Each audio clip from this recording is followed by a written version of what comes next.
Morning, Dan and Amy. So, talking about some substantive issues here in the midst of this presidential campaign, there has been a lot of discussion of national security, and particularly as it pertains to the threat of radical Islamist terror. It was mentioned in the last debate on Wednesday night, but Hillary kind of did the typical trivializing the nature and magnitude of respective problems by suggesting that the Orlando shooter was born in Queens, just like Donald Trump. I know that was so off. But there is this issue of homegrown terrorism. And so what are we doing in this country? What are other countries in the West doing to combat this? An interesting piece in the Daily Signal, dailysignal.com, Britain's aggressive approach to stop homegrown terrorism. And it profiles a gentleman named Rashad Ali, who once belonged to an Islamic extremist group, but now is working with the British government to prevent vulnerable populations, vulnerable individuals, I suppose, from being radicalized by the terrorist elements within the Islamic community. Rashad Ali is his name. He's a fellow at the Institute for Strategic Dialogue, and he joins us now. Rashad Ali, thanks so much for joining us. Appreciate it. Hi. So can you explain your backstory in terms of moving from someone who apparently was radicalized, at least according to this Daily Signal story, to someone now working with the British government to prevent others from falling into that trap? Sure. I guess when I was quite young, I was in my early teens, I ended up joining a radical Islamist movement. From there, I stayed with the group up until I was, in my 20s. And the movement was actually a global movement aimed at establishing a global Islamic state, which they call the caliphate, rather like what you're seeing in ISIS at the moment. The difference was it was a revolutionary movement. So it wasn't trying to bring it about through violence, but through creating social change, agitation in society, and taking power. And so I guess there was a number of things that the ideology pushed. One was a very extreme and radical interpretation of politics in general. So one which rejected democracy, basic individual rights for people, was an authoritarian ideology, one that fundamentally believed a single-power totalitarian system should govern the world, and which took inspiration from medieval religious traditions and ideologies in order to govern or create a governance system. And so it took some time for me to be able to see through both the injustice of the ideology and secondly, the irreligious nature of the ideology in terms of this being a revolutionary take on Orthodox religion. And subsequent to that, I was able to then realize that actually this is not something that's going to rid the world of the ills that I saw as a kid growing up. As an example, what I'm talking about is I grew up when in Europe we were having civil wars between Bosnia and Serbia, where actually you had the genocide of Bosniaks. These are white, blonde, blue-eyed Europeans who had a Muslim heritage who were being killed because they were Muslims. Or in Croatia, where if you weren't the right brand of Christianity, you were going to be killed by the Serbians there as well, and genocide was being committed. And actually, it was only the US that stepped in, that decided to stop that and put pressure on Europe to stop that happening. But actually, that had a profound effect on people like myself, who made us view ourselves as, actually, we are Muslim, we're going to be persecuted by the West unless we adopt an ideology which will protect ourselves. And it's only being able to see through that actually this ideology is much worse than the current ills that we see in the world. So that it took some time to come to that conclusion, to then say, hold on, we need to stop people embracing it and stop, because also the consequences are when people take this worldview, violence becomes one of the routes and the options for them. So, Rashad, you joined this Islamic extremist group when you were 15. You became a key leader in the UK, but you later rejected the group and its ideology. What was your aha moment where you realized, you know what, this is not for me? And was there something in particular? Well, actually, it's a gradual approach, if you like. There's many things that don't quite fit, but you know what humans are like. We try and make it fit, and you try and make excuses. So to give one example, they recognize that Islam is a diverse tradition. There are various different interpretations of Islamic religious law on almost every question. And so the idea that you need to have one government enforcing that across the world, across all Muslims, is quite far-fetched as an idea. But actually, if you cloak it in religious language and you talk about a caliphate like history, you talk about Sharia or religious law, and you try to make out as though these are singular, these are, simple things, then actually, after a period of time, it will just fall apart. Because you recognize that some of these laws are completely outdated, they're not relevant for society we live in the modern world. Some of the traditions themselves are actually very, they're interpreted differently by Muslim scholars.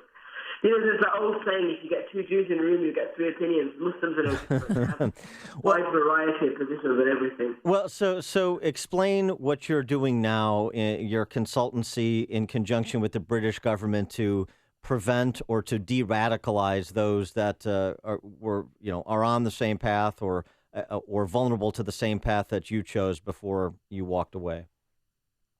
So, if you permit me to give you some examples, there are different types of people that are radicalized today. You mentioned the Orlando shooter. The Orlando shooter, he gave several reasons for his radicalization. One of those was obviously his association and affiliation with ISIS. He swore allegiance to them. The second thing he mentioned was America's attacks on ISIS individuals, which is obviously going to happen because they're not going to let terrorism grow in the world. So you can't do anything about that. And the third thing he mentioned was the U.S.-Russian alliance, i.e. Obama's acquiescence to Russian bombing in Syria, and actually the almost cooperation with the Assad regime doing absolutely nothing about the humanitarian disaster. And so these three different things you have to try and tackle. You have to try and explain that actually, hold on a second, the Syrian situation is complicated, although to some extent I am quite sympathetic with why people would see this administration as being acquiescent and almost invertebrate to the Russian authorities. Similarly, when people talk about, we support the ISIS ideology, you can't tackle that without recognizing the extreme nature of that religious ideology. You have to take it apart. And ignoring that dimension means that you fail to do so.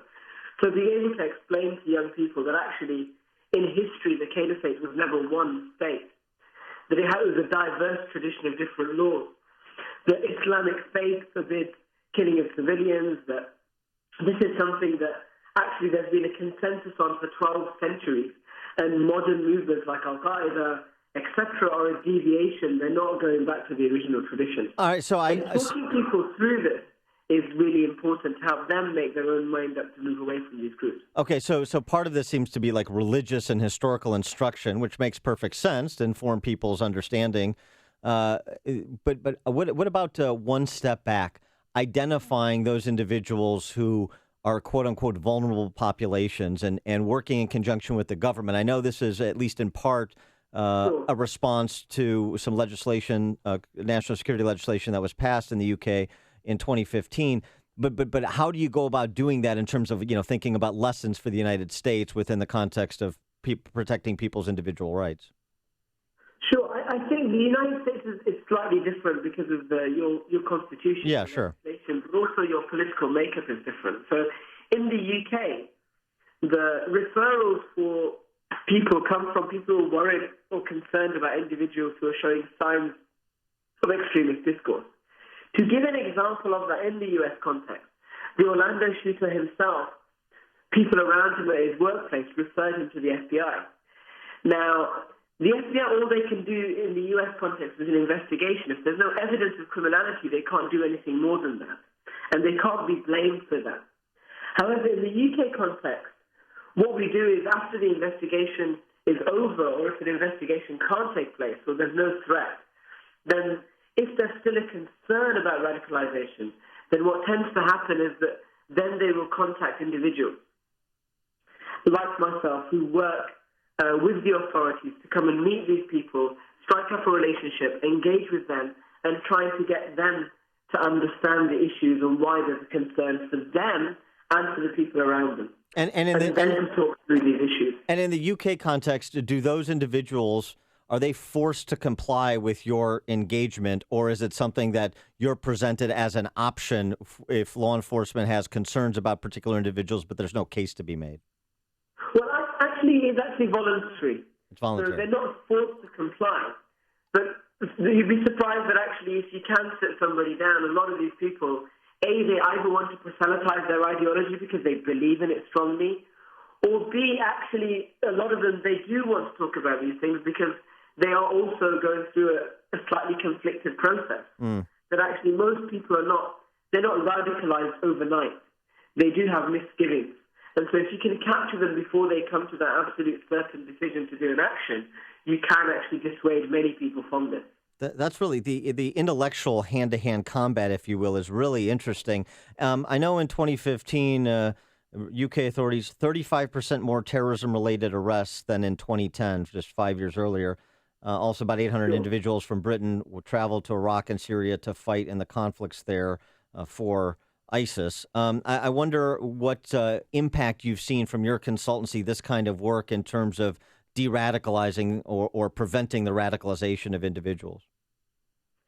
So two things. I think we've had, just a minor point, we've had about 800 people leave for Syria. We've had several hundred return. Okay. But not all of those individuals have been involved in the fighting necessarily. So I think it probably is around 400 or 500 that have gone off to actually join ISIS. Okay.